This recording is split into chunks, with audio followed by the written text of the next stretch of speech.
ओम शांति। अजय जी मुरली तारीख है 29/11/2021। आज मीठा मीठा श्री बाबा ब्रह्मा जी तन द्वारा संता मीठे मीठे बच्चे बाप जी याद में तो बच्चे आप ही रहने घड़ी घड़ी चैन जी दरकार ना है। बाप जो डायरेक्शन आके हल्दी फिरदी उठते वेंदे बाप की याद करो तो रावण जी ताकि पते ठाया हुआ उनते जीत पाईंदा। ताकि कोई हथियार आदि न ॾिननि, सिर्फ़ बाप जी याद सां ही असां अर्थात योग बल सां ही रावण ते जीत था पायूं। जीत पाइणी आहे ज़रूर, संगम हिन संगम ते ही पाइणी आहे। जॾहिं रावण राज्य ख़त्म थी राम राज्य जी स्थापना थी थिए। बाप हिंसा त कॾहिं न सिखलाईंदा न, देवताउनि त आहे ही अहिंसा परमो धर्म। त बाबा हाणे असांखे अहिंसक तरीक़े जा संस्कार सिखाइनि था। बाबा असांखे देवता ठहण लाइ हाणे खां ई अहिंसक ठहण जा संस्कार धारण कराइनि था। अर्थात रावण ते भी जीत त पायूं था, लेकिन अहिंसक रीति सां, परमात्मा जी याद जी शक्ति सां, स्वयं खे आत्मा समझी करे, परमात्मा के निराकार रूप में याद करे। दुनिया ये न जानती है कि हुते काम कटारी जी हिंसा भी न होंदी है। जो कल्प पहिरियों निर्विकारी ठहिया हूंदा वो ही तव्हांजी ॻाल्हियुनि खे मञदा। हाणे तव्हां युद्ध जे मैदान ते आयो, घायल भी आहे न, शिव शक्ति सेना तव्हां आहियो गुप्त वॉरियर्स, हर हिकु पंहिंजे लाइ करनि था न। माया जीत जगत जीत ठहणो ई आहे, तव्हां पंहिंजे लाइ करो था न, गोया पंहिंजे भारत देश जे लाइ था करो। हिन में जो सुठी रीति पुरुषार्थ कंदा आहिनि उहो पाईंदा आहिनि। जो पंज विकारनि ते जीत पाईंदा उहो ई जगत जीत ठाहींदा न। ॿियो कोई चीज ते जीत पाइणी न आहे। तव्हांजी युद्ध आहे ही रावण सां, विकारनि सां।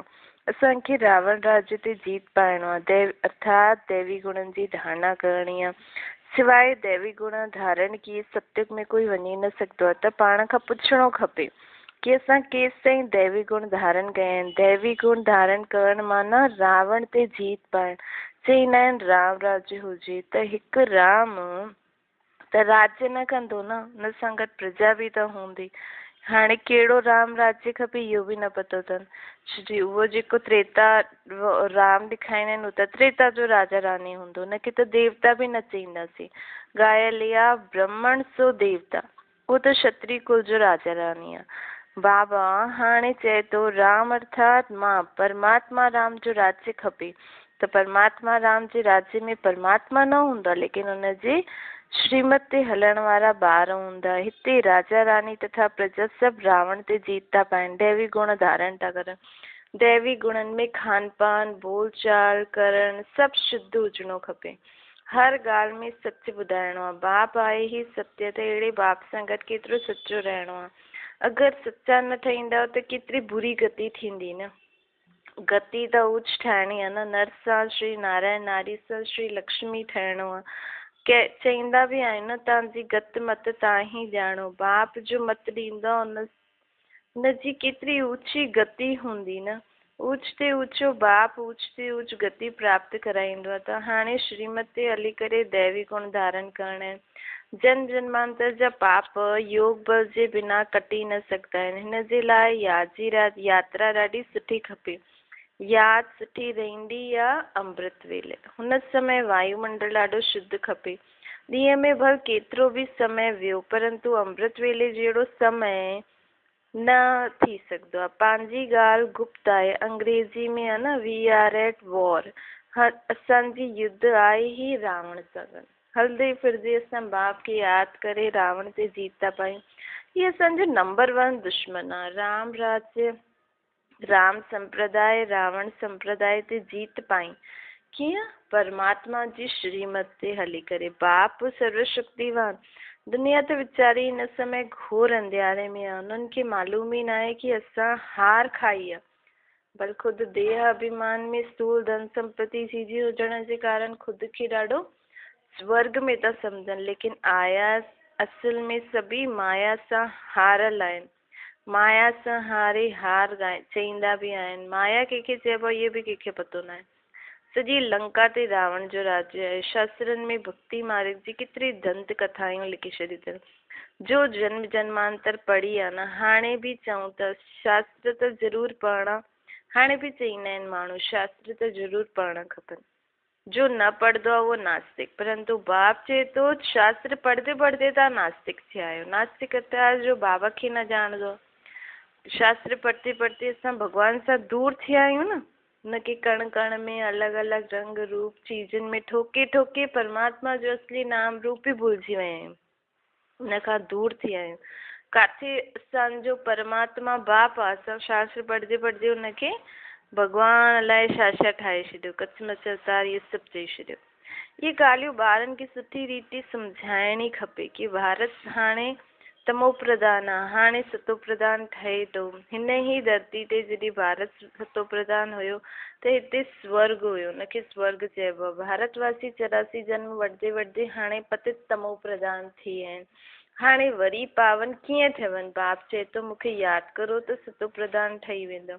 ॿियो कोई बि देहधारियुनि खे यादि न कयो, कंहिंखे कंहिंजो गुरु, कंहिंखे हाणे देहधारियुनि खे न यादि करिणो आहे, मतिलबु गुरु आदि बि न ठाहिणो आहे। उन्हनि खे गुरु ठाहींदा पोइ उन्हनि जी आज्ञा मञणी पवंदी, उन्हनि जा पेर पाइणा पवंदा, मथो आदि टेकणो। बुद्धि योग हुन सां जुटी वियो हुन गुरू सां त पोइ निराकार खे यादि न करे सघंदो न। हाणे जॾहिं सचो सचो सतगुरु मिलियो आहे त देहधारी गुरुनि खे ठाहे करे छा कंदो? चईंदा आहिनि गुरु बिना घोर अंधियारो। लेकिन कहिड़े गुरु बिना घोर अंधियारो ये तो सम्झो। ढेर जा ढेर गुरु आहिनि, आख़िर कहिड़ो गुरु आहे जंहिंजे न हुजण सां घोर अंधियारो थी वेंदो? बाबा चईंदा परंतु अंधियारे में त उहो ई तव्हांखे वठी था वञनि, छो जे ख़ुदि सां बुद्धि योग था जुड़ाइनि न। बाप चईंदा आहिनि ज्ञान सूर्य, चईंदा बि आहिनि ज्ञान सूर्य जॾहिं ईंदो तॾहिं घोर अंधियारो दूर थींदो। हाणे ॿ ॻाल्हियूं थी वयूं। हिकु त चवनि था हिन गुरु बग़ैर असांजो घोर अंधियारो, असांजे जीवन में अंधियारो आहे। ॿियो चवनि था ज्ञान सूर्य जॾहिं ईंदो तॾहिं घोर अंधियारे सां असां दूर थींदासीं। मतिलबु पोइ तव्हांजा देहधारी, तव्हांजा पति आदि जेका गुरु आहिनि उहे गुरु न आहिनि, उहे अञा ताईं तव्हांजो अंधियारो दूर न करे सघिया आहिनि। सन्यासी भल पावन आहिनि, परंतु जन्म त विकार सां वठंदा आहिनि न। देवी देवता त विकार सां पैदा न थींदा आहिनि। हिते सभिनि जो शरीर मूत पतीली आहे। बाप अहिड़ी मूत पतीली कपिड़नि खे साफ़ कंदो आहे। आत्मा पवित्र ठही वेंदी, पोइ शरीर बि सुठो मिलंदो। हुनजे लाइ पुरुषार्थ करिणो आहे, पंहिंजी जांच रखणी आहे। मूं में कोई बुरी ॻाल्हि त न आहे, मां कोई बुरो कमु त न कयो आहे, मूंखां कोई बुरो कमु त न थींदो आहे। ईश्वर क़ाइदा बि ॾाढा कड़ा आहिनि। कोई बुरो कमु करे त हुनजी सजा ॾाढी कड़ी आहे। क़यामत जो समय आहे, सभु हिसाब किताब चुक्तो करिणो आहे योग बल सां। अगरि चुक्तो न कयो त मोचरा खाइणी पवंदा, अर्थात मार खाइणी पवंदी। पोइ छा चईंदा आहिनि उनखे? चइबो न मोचरा ऐं मानी। मानी अर्थात रोटी। अगरि चयो न मञो त मार बि मिलंदा ऐं रोटी बि थोरी सी मिलंदी, टुकड़ो। रोटी तो सभिनि खे मिलंदी, लेकिन कंहिंखे पूरो फुल्को, कंहिंखे थोरो सो फुल्को। मुक्ति जीवन मुक्ति जी मानी, हिते बाबा मानी रोटी अर्थात मुक्ति जीवन मुक्ति जी मानी सभिनि खे ॾींदा। लेकिन काथे जीवन मुक्ति में सतयुग जो सुख ॾिसो, उहो बि आदि। जीवन मुक्ति त सभिनि खे मिलंदी, द्वापर खां बि हाणे बि कोई आत्मा ईंदी त उहो बि पहिरियों पहिरियों जीवन मुक्ति अर्थात सुख शांति जो जीवन जींदी। लेकिन काथे सतयुग जा सुख शांति ऐं काथे हिकु ॿ जन्म जा द्वापर कलयुग जा सुख शांति। कोई पास विद ऑनर्स ईंदो आहे, कोई त मोचरा, कंहिंखे त मोचरा मिलंदा आहिनि, पोइ थोरो मानी बि मिलंदी आहे। लेकिन बेइज़ती त थींदी आहे न, तख़्त ते त सभु न वेही सघंदा आहिनि। कोई बि बुरो कमु कयो त बेइज़ती थींदी, सो बि बाप जे अॻियां जंहिंखे असां बाबा बाबा चऊं था, जंहिंजी असां रोज़ु मुरली था ॿुधूं, जंहिंखे रोज़ु यादि था करूं, अंत में असांखे हुननि जे साम्हूं ई मार मिले त केॾी बेइज़ती थींदी न। शिव बाबा बि धर्मराज सां गॾु वेठो त हूंदो न।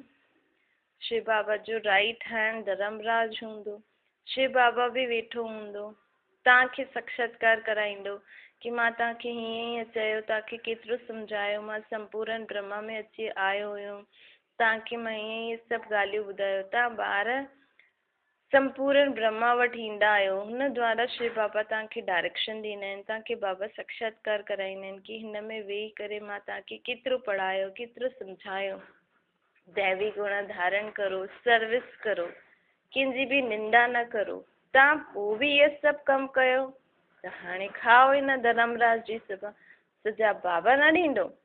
लेकिन धर्मराज द्वारा असांखे सजा मिलंदी। जेतिरा जेतिरा जेतिरा पाप कया हूंदा त सजा बि खाइणी पवंदी। कोई ॾाढी सजा खाईंदो आहे, कोई घटि, उन्हनि में बि नंबरवार आहे। जेतिरो थी सघे योग बल सां विक्रमनि खे कटंदा वञो। इहे वॾे ते वॾो फुरणो असांखे हुजिणो खपे। वॾे ते वॾी असांखे मन में इहा ई ॻाल्हि हुजणी खपे की मूंखे त हिन जीवन में हिते ई कर्मयोगी ठही करे बाबा खे यादि करे पंहिंजे जन्म जन्मांतर जे पापनि सां मुक्त थियणो आहे। असां संपूर्ण पक्को सोनो कीअं ठहूं? उठदे वेंदे ये बुद्धि में रहे। जेतिरो यादि कंदा ओतिरो उच्च पद पाईंदा। माया जा तूफ़ान जी परवाह न करो। जेतिरो समय मिले बाप खे यादि करो। मूंखे सतो प्रधान ठहिणो आहे। बाप खे यादि कंदा त पाप कटंदा वेंदा। कोई पाप बि न करिणो आहे। हीअ न हिकु तरफ़ पाप कटूं था, ॿियो तरफ़ पाप करूं था, न त 100 गुणा दंड मिली वेंदो। माफ़ी अगरि हाणे सच ॿुधाए करे माफ़ी न मांगिया त ॿियो ई वृद्धि खे पाईंदा रहंदा ग़लतियूं। पोइ सत्यानाश थी वेंदी। पाप चढ़ी पाप माया कराईंदी आहे। बेहद जे बाप सां बेअदबी थी वेंदी। इहे बि ॾाढनि खे पतो न पवंदो आहे। बाबा हमेशह सम्झाईंदा आहिनि। ईअं सम्झो की शिव बाबा मुरली था हलनि, शिव बाबा डायरेक्शन था ॾियनि, त यादि बि रहे, डर बि रहे। ॾाढा पाप कंदा रहंदा आहिनि। साफ़ न ॻाल्हाईंदा आहिनि की बाबा असां सां इहा भूल थी वई। बाप सम्झाईंदा आहिनि पापनि जो बोझो सिर ते ॾाढो आहे। जो कुझु कयो उहो ॿुधायो। सच ॿुधाइण सां अधु घटि थी वेंदो। बाबा सम्झाईंदा आहिनि जो नंबर 1 पुण्य आत्मा ठहींदा आहिनि, उहो ई पोइ पाप आत्मा बि नंबर 1 ठहींदा आहिनि। बाबा ख़ुदि चईंदा आहिनि तव्हांजे ॾाढे जन्मनि जे अंत जो इहो जन्म आहे। तव्हां पुण्य आत्मा हुयोसि, हाणे पाप आत्मा ठहिया आहियो। पोइ पुण्य आत्मा ठहिणो आहे। पंहिंजो कल्याण त करिणो ई आहे। हिते कोई मथो आदि टेकण जी दरकार न आहे। सिर्फ़ु बाप खे यादि करिणो आहे। भले इहे बुज़ुर्ग आहे, नमस्ते कंदा आहिनि। ॿार घर में घड़ी घड़ी थोरी नमस्ते कंदा आहिनि। हिकु बार नमस्ते कयो पोइ रिस्पॉन्ड बि कबो आहे। बाप चईंदा आहिनि तव्हां मूंखे वॾो सम्झी करे नमस्ते था करो, मां तव्हांखे विश्व जो मालिक सम्झी करे नमस्ते थो कयां। ॾिसो केॾो अर्थ आहे।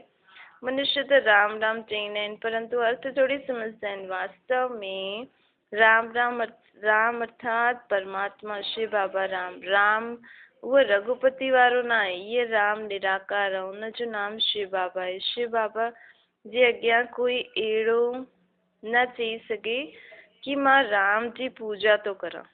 शिव जे अॻियां हमेशह चईंदा आहिनि मां शिव जी पूजा थो करां। हाणे बाप असांखे चईंदा आहिनि तव्हां मंदरनि में वञी करे सम्झाए सघंदा आहियो कि इहो मनुष्य राम अलॻि आहे, इहो निराकार राम अलॻि आहे। तव्हां हुननि जे अॻियां वञी करे महिमा ॻाईंदा आहियो त संपूर्ण निर्विकारी सर्वगुण संपन्न असां पापी। इन जो बि अर्थ ॿुधाइणो। इहे तन बि मनुष्य जो आहे, उहो तन बि मनुष्य जो आहे। असां हुननि खे ॿुधाइणो आहे कि असां में ऐं हिन में छा, इन्हनि में छा फ़र्क़ु आहे। इन्हनि जो बि तन असां जहिड़ो ई आहे। असांजी आत्मा विकारी थी वई आहे, हिननि जी आत्मा निर्विकारी हुई। इन्हनि में दैवी गुण हुया, इन करे इन्हनि खे देवता चइबा आहिनि। बाक़ी देवता कोई ईअं न आहिनि 4 एॾा सारा हथनि वारा शस्त्र हथ में खणी बीठा हुजनि न। देवता आहिनि त बसि हिननि जी आत्मा में दैवी गुण हूंदा आहिनि। तव्हां ख़ुदि चईंदा आहियो असां में त अवगुण आहिनि, इन करे बंदर आहियूं। सूरत ॿिन्हिनि जी हिकु आहे, सीरत में फ़र्क़ु आहे। भारतवासी सिरताज हुया, हाणे त नूताज आहे। ग़रीब बि भारतवासी आहिनि न, बाप बि भारत में ई ईंदा आहिनि। जिते स्वर्ग ठहिणो उते ई त बाप ईंदा। चइबो आहे कलंगी अवतार, केतिरा कलंक लॻाया अथई न, भॻवान जे मथां बि केॾा कलंक लॻाया अथई। अगरि ॿिया धर्म वारा बि कुझु चईंदा आहिनि, उहो बि भारतवासियुनि खे ई फॉलो कंदा आहिनि न। पत्थर बुद्धि हुजण जे कारण मूंखे बि पत्थर पितर में ठोके छॾियो अथनि। बाप खे ॼाणंदा ई न आहिनि कि बाप हिन में प्रवेश करे भारत खे केतिरो सिरताज थो ठाहे।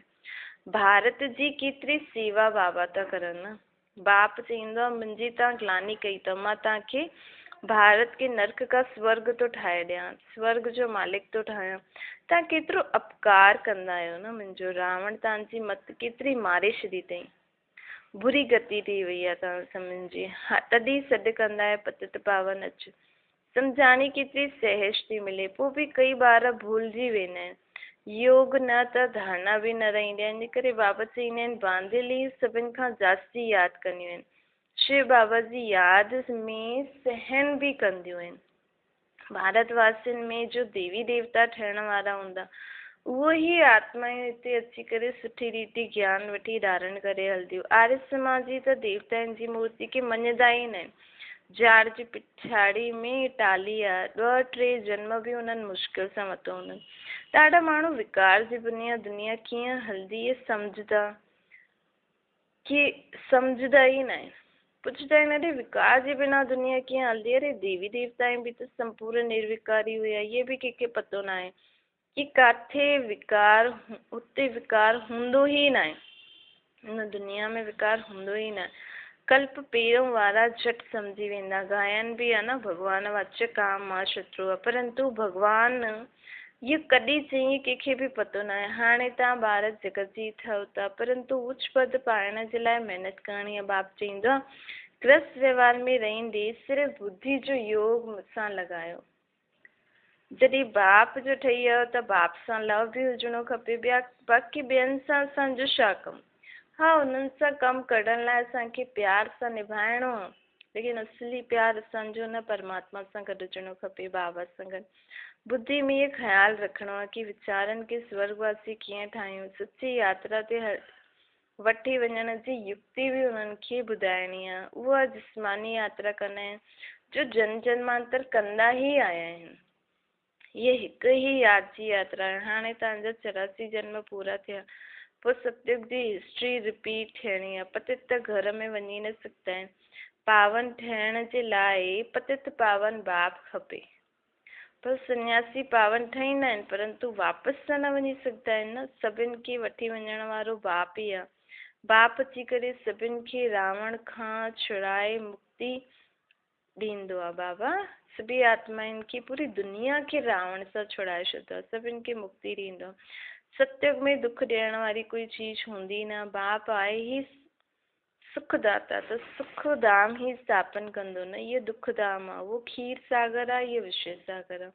हाणे तव्हां ॼाणंदा आहियो स्वर्ग में केतिरो सुख सां आराम सां रहंदासीं। खीर सागर सां हाणे खीर सागर तरफ़ वञूं था, पोइ कीअं खीर सागर खां निकिरी करे विषय सागर में ईंदा आहियूं, ये कोई न ॼाणंदो आहे। लेकिन असां हाणे ॼाणियो आहे, बाप सम्झाईंदा आहिनि श्रीमत ते हलणो आहे। पोइ जवाबदार बाबा आहे। श्रीमत चईंदी आहे भल वञो, ॿारनि खे संभालो, उन्हनि खे बि भू कंदा रहूं त कुझु न कुझु कल्याण थी वेंदो। स्वर्ग में त अची वेंदा न, बाप अची करे नरकवासी खां स्वर्गवासी ठाहिनि था, त 21 जन्मनि जे लाइ इहे बि तव्हांजी बुद्धि में रहणो खपे। मनुष्य त कुझु बि न ॼाणंदा आहिनि, इहे बि पहिरियों कुझु न ॼाणंदा आहिनि। जीअं हिननि जी 84 जन्मनि जी कहानी आहे, उहा तव्हांजी बि 84 जन्मनि जी कहानी आहे। तत्वम इहे बि राजयोग सिखनि था। तव्हां राज ऋषि आहियो न, उहा आहे हठयोग ऋषि। तव्हां गृहस्थ व्यवहार में रही करे राज जी प्राप्ति था करो। तव्हां सभु शरणागति थियण आया आहियो, शरणागति थियण आया आहियो न।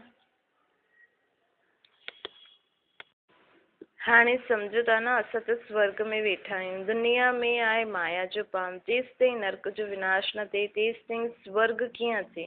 माया बि पुरुष हिननि खे स्वर्ग सम्झी वेठा आहिनि। बाबा खे नई दुनिया स्थापन करण में केतिरी महिनत लॻंदी आहे।